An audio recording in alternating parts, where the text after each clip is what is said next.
Okay, go. So, guys, the item I have is very important. So we received information about 2 weeks ago from Shelbyville Power about potential limitation by TDEC.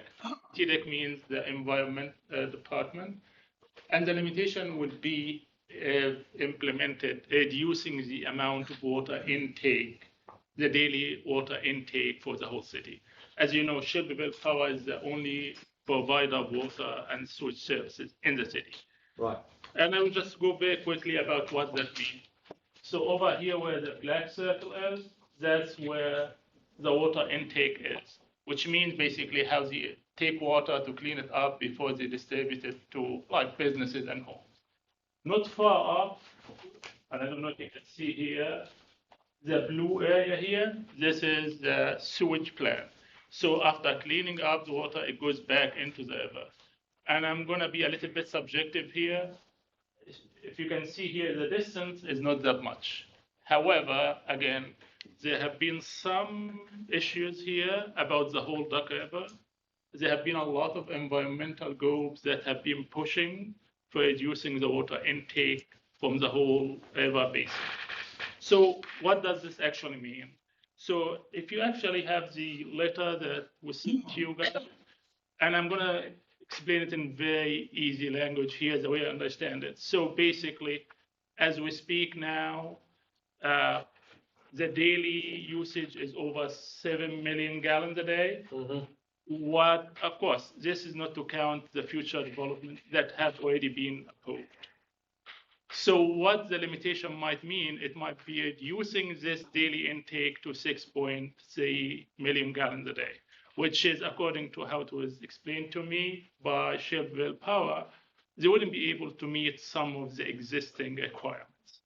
And it might actually lead to other issues because if this is implemented at least 20 days a day, they might have issues withdrawing any water from there to keep the flow that is potentially might be acquired by the state. So why am I actually talking about this one? So we as a staff, once we knew about it, we had a meeting, like staff meeting, we met with our counterparts from Shelbyville Power, and we decided to keep you in the loop immediately.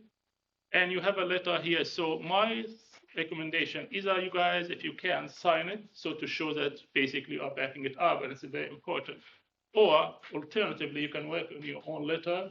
Or better still, I talked to some of my colleagues from Colombia. I know you are very busy and your schedule might not allow it. If some of you can show up once we know the exact next meeting of TDAC, that would be a huge support. And this is basically what Colombia is doing. They are sending some of the elected officials as well. Well, I've been to that Duck River agency meeting, and they were talking about that, the amount of water being drawn. Of course, Normandy Dam is where Columbia and Shelbyville are actually getting the water from. They were talking about raising the level of the lake over there. And I don't know, I didn't know that we'd ever have a water problem here in Tennessee, but we're growing so fast that those things are happening. And then we have to pay for each gallon that. There's a fee there that goes to the Duck River Agency, right? And Jason is going to a meeting about that in the morning. Jason Reese, our Shelbyville Power, Water and Sewer General Manager. I'm talking about the meeting that I didn't get the exact date about. It's public meeting. And usually, because how serious it is, everybody is recommending that if we have elected official support. No, it might not be feasible, but it would be a great idea. Because I'm not saying that not only will it limit the future development, the existing one would be an issue. Okay. Mayor, if I may. Yes, please. Wally, would it be beneficial that we also have a letter from council? Absolutely, that's why. So you've done a letter yourself. Yes. Do you want a letter from council as well? So the two options, either if they can sign it, if they like, we can tweak it, or if each one individually or collectively can send their own letter, that would be awesome as well. I think we just signed in with his letter, don't you, Brian? Wally's done an exceptional job on the letter. Buck has had input in it, and then the fire chief had a very interesting viewpoint that's been added in because of the advanced water treatment or the sewer plant. Right. putting water back into that Okay. river. Right. That's gonna be touched on, so I just want to commend everybody. And of course, during the meeting, Jason Reeves and John Freeman was there, and it was a great meeting and a lot of good input. So I think Walid's letter, Jason's already critiqued it, if I'm not mistaken. Yep, we make changes, so. And so this is a good letter. Okay. All right. Everybody kind of understand what we're talking about there? I got a question, trying to get the high level view. Are you saying, historically, we've had essentially a 10 million gallon day permit or whatever, or sort of grandfathered in, that's kind of the number they've been talking about, is my The understanding. information I have from Jason, basically, and I'm actually looking at the letter here, so at some point, the city was, I mean, Shelbyville Power was allowed 6.4 million gallons a day. They were able at some point to be using more than this kind of number. What it seems to be that a couple of years ago, Shelbyville Power were asking for about 8.5 million gallons. That's what they're asking for now.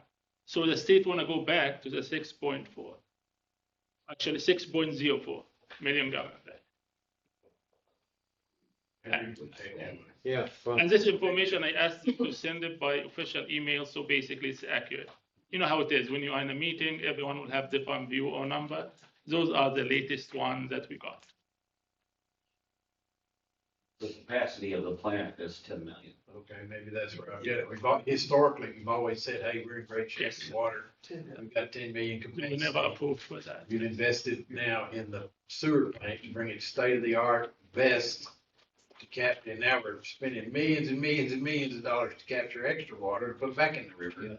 Right. So hopefully. What I've gleaned from the last couple of power board meetings is that they're actually waiting for TGA to give them a actual amount, but they're lobbying for all they can get. But it could come back to less than they're, actually what we're allowed now, it's possible. So water is gonna become a treasure. The more time passed, it's gonna become a big deal, and it could really impact how much development we can even pass and approve anymore. Right. Because if they cut it down much, we'll be actually Yeah. using more than we're getting. So, and it could be very soon. So we're actually waiting, Jason should know in the next, I think, month or so exactly what we're gonna get. If I may, Go ahead. Wally, could you clarify, is TDEC potentially saying they're going to reduce what we are pulling out, not what we're allowed to pull out? What our average pull out every day is? Absolutely, yes. They're That's what going they to say. lower. Yes, that's what they're saying. In essence, if So the, we would have to take measures. What would Shelbyville Power be doing in that case if that scenario happened? from discussion with all of them, Uh-huh. it seems that they have only one plan so far, which is fight against it. That's what I understood from all our meetings. Just all of us collectively go against it. I didn't hear about plan P. So those of you on the power board, you've not had that discussion at that level about if that does get put down, how are we going to actually No. comply with it? Or That will actually we had ignore come it? up What in will a we meeting that do? has not been discussed in the meeting yet, because they're still hoping to get what we've got. Sure, sure. We're hoping to at least stay at the level we are. But as you all know, with the development we've already approved in the pipeline, Right. that's gonna be, we will be under. And they don't, and from what I've gleaned, they don't feel they're gonna have much chance to get much more than they've got now. To increase is gonna be very Highly unlikely, yes. highly unlikely. Yeah. Okay. So, and to your point, if you go to page number 1, you will see the tables. This will be very problematic, and those are already approved if they implement the caps. Okay. That's important. I mean, when I found that out, I didn't realize we were there. Of course, I was within the electric business for years. We could extend only if we had substations and things like that to extend it out to the customers. And so water and sewer has been our big problem here in Shelbyville, trying to get the sewer lines out to, but now water is an issue. That's only 2 weeks ago. I didn't know about it. And if you have time, if you go to TDEC website, and I can send you guys the link, you will see the public hearing 2 weeks ago, what they were talking about. It was not just here, it was all the communities along the Duck River. Okay.